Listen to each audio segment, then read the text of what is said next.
मनीष, आप देख रहे हैं फर्स्ट बिहार न्यूज 24। देखिए, उपेंद्र कुशवाहा के बेटे जो है मंत्री बनने के बाद जो है पत्रकारों पर भड़क गए हैं। इसी सिलसिले में जो है हमारे साथ हमारे सहयोगी जो है आदित्य जी है, उन्हीं से जानकारी लेते हैं। मेरे चैनल में स्वागत है आदित्य जी। बहुत बहुत धन्यवाद, हमेशा आप मौका दे रहे हैं। उपेंद्र कुशवाहा के बेटे कल पंचायती राज मंत्री बने। कल गए थे पदभार ग्रहण करने, और पदभार ग्रहण करते ही पत्रकार से बातचीत करना होता है। जब पदभार आप ग्रहण करते हैं तो एक व्यक्ति ने, हमारे साथी ने बोला था कि सर, पदभार ग्रहण करने के बाद बाइट तो बनता है। तो बाइट दे रहे थे, तो कुछ सवालों में उनसे पूछा जा रहा था, क्योंकि बारी बारी सब 1 to 1 कर रहा था। तो वो बोल रहे थे कि हो सकता है उनको विभाग का कुछ काम हो। बोल रहे थे कि आप लोग समय क्यों बर्बाद कर रहे हैं।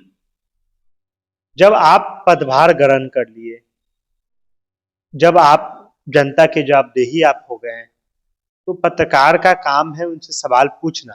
वो अपना काम पत्रकार कर रहे हैं, पत्रकार साथी कर रहे हैं। उनको किसी तरह का भी भड़काऊ बात नहीं बोलना चाहिए। उनका रूड बिहेवियर दिखाता है। सबसे बड़ा विषय, उनसे क्यों सवाल पूछा जा रहा है, क्यों उनसे मीडिया उन पे ज्यादा फोकस करे, क्योंकि उपेंद्र कुशवाहा के वो बेटे हैं, पूर्व में केंद्रीय मंत्री रहे हैं। उनका कुशवाहा के बड़े नेता बिहार के माने जाते हैं, उनके वो बेटा है। दूसरी बात, वो जो बने हैं, मंत्री बने हैं, तो वो किसी भी सदन के सदस्य नहीं है। न वो विधानसभा के सदस्य नहीं है, विधानसभा के भी सदस्य नहीं है, न विधान परिषद के सदस्य हैं। तो उनको हेलीकॉप्टर एंट्री हुई है उनकी, सीधे कैबिनेट में आ गए हैं नीतीश कुमार के, और सीधे मंत्री बन गए हैं। इसीलिए वो हाईलाइट हो चुके हैं, इसीलिए जनता उनसे, मीडिया कर्मी सवाल पूछ रहे हैं। यही कारण था कि उनसे सवाल पूछा जा रहा है, और वो लगातार भड़क रहे हैं। बोल रहे हैं, उनको एकदम अंदर से लग रहा है ना कि कितना बेचैनी है कि हम पदभार ग्रहण कर लिए तो तुरंत हम काम स्टार्ट कर देंगे। अब तो ये बाद में देखने को मिला कि कैसे वो पंचायती राज विभाग को अच्छा बनाते हैं और करते हैं। लेकिन उनका जो बिहेवियर है पत्रकारों के सामने, विभाग में जिस तरह का जवाब वो दे रहे हैं, जिस तरीके से वो रूड बिहेवियर कर रहे हैं, कहीं न कहीं उन्हें बड़ा नेता बनने से उनका जो बिहेवियर है रोक सकता है। यही बिहेवियर पहले था प्रशांत किशोर का, जो धीरे धीरे करते करते वो अब अच्छा होते जा रहे हैं। अभी भी बहुत अच्छे नहीं हो पाए हैं। उनका, जैसे पत्रकार क्वेश्चन पूछता है तो सीधे भड़क जाता है, लोग भड़क जाते हैं। वैसा ही उनका कैरेक्टर दिखाई दिया था कल, जब वो पदभार ग्रहण करने गए और मीडिया कर्मी जब क्वेश्चन पूछ रहे थे तो वो रूड तरीके से जवाब दे रहे थे। हमें काम करने दीजिए, विभाग के पास बहुत सारा काम है, आप बाद में कर लीजिए, इस तरह की शब्द का वो चयन करते। आखिर में आपको जिस ओहदा के लिए आप आए हुए हैं, मंत्री बने हुए हैं, ये पत्रकार तो आप ही के संदर्भ में पूछ रहा है, तो आपको 2 मिनट समय देने में क्या लग रहा है आपको? पत्रकार कोई पर्सनल बात तो नहीं पूछ रहा है। आप ही जिस संगठन से, उस संगठन के बारे में पूछ रहा है, आपको संगठन के बारे में पूछ रहा है, पार्टी के बारे में पूछ रहा है, आप पॉलिटिकल फिगर है। जनता के सवाल को पत्रकारों का काम है जनता तक पहुंचाना, जनता तक पहुंचे, मतलब उनके सवाल को सरकार तक पहुंचाना उनका काम है। तो आप सरकार के हिस्सा बन चुके हैं, तो जनता का जो सवाल है, उनके जो अंदर की जो जानकारी जो लेना चाह रहे हैं जनता, उसी का सवाल को तो पत्रकार उठा रहा है।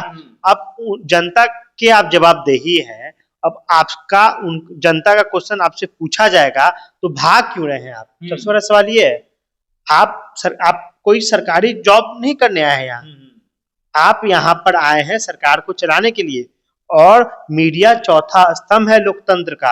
आप लोकतंत्र के आप भी एक हिस्सा है, तो मीडिया भी एक हिस्सा है। और आपको जनता का सवाल हम लोग पूछते हैं, और जनता का जवाब आपको देना है, इसीलिए हम लोग पूछ रहे हैं सवाल।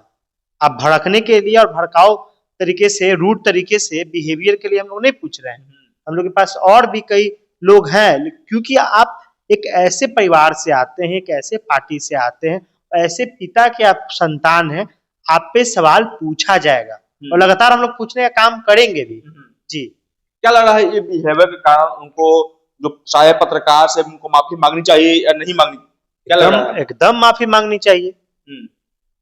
वो लोग भी अपना काम कर रहे हैं, जनता का काम कर रहे हैं, उनको भी जवाब देना पड़ता है जनता से। अब जब हम लोग फील्ड में जाते हैं तो जनता पूछती है कि आप हमारा सवाल क्यों नहीं कर रहे हैं सरकार से, जब हम लोग धरना प्रदर्शन में जाते हैं तो पूछती है ना, तो वो पूछते हैं और उनको आपको जवाब देना है। और जिस तरह का से उनका बिहेवियर रहा है, उनको पत्रकारों से माफी मांगनी चाहिए, एकदम माफी मांगनी चाहिए। क्या सरकार इस पे कुछ एक्शन भी ले सकती है क्या? एक्शन क्या लेगी इस पे? उनको सामने आके माफी मांग लेनी चाहिए, उनको अच्छे तरीके से लोगों का जवाब देना चाहिए, क्योंकि आप केवल एक मंत्री नहीं है, आपके ऊपर कुशवाहा समाज का एक उम्मीद भी है। आपके खुद फादर बोल रहे हैं कि ये युवा है, युवाओं को मौका देने की बात कर रहे हैं। अब युवाओं से हर आदमी को बहुत उम्मीद होती है, तो आप उम्मीद में बेशक आप काम कीजिए, अब काम करने से कोई नहीं रोक रहा है, आप काम कीजिए, लेकिन जो जनता की सवाल है, जो पत्रकार पूछ रहे हैं, तो उनका जवाब भी शालीनता से आप दीजिए। ठीक है, बहुत शालीनता से आपने शपथ लिया है, तो उसी तरीके से शालीनता से आप जवाब भी दें। जी, हम माफी तो जरूर मांगे। माफी जरूर मांगे, लेकिन एक चीज और वायरल हो रहा है कि दीपक प्रकाश जो है अपने माँ को हराने के लिए भी साफ तौर पर आए हुए थे। इस पर क्या कुछ कहिएगा आप?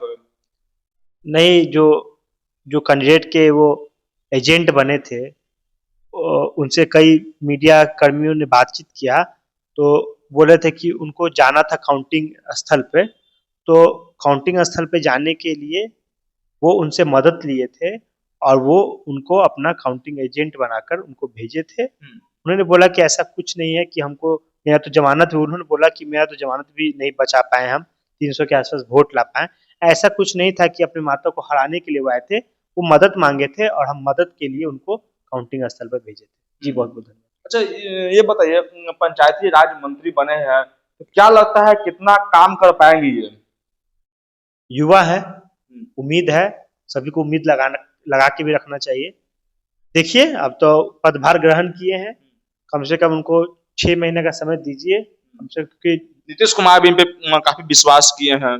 हाँ सर, नीतीश कुमार का विश्वास तो है ही, उनसे बहुत लोग पे, क्योंकि देखा जाए तो काफी युवा है वो, ऋषि सिंह, दीपक प्रकाश जैसे लोग, बहुत उम्मीद से उनको सरकार ने अपना सदस्य बनाया है, मंत्रिमंडल में जगह दिया है, तो हमें उम्मीद है कि वो अच्छा काम करके आएंगे वो। बिहार सरकार नीतीश कुमार जिस ओहदे जिस बुलाया है उस पर खड़े उतरेंगे, आपको लगता है? जी जी, मुझे ऐसा लग रहा है कि वो खड़ा उतर पाएंगे।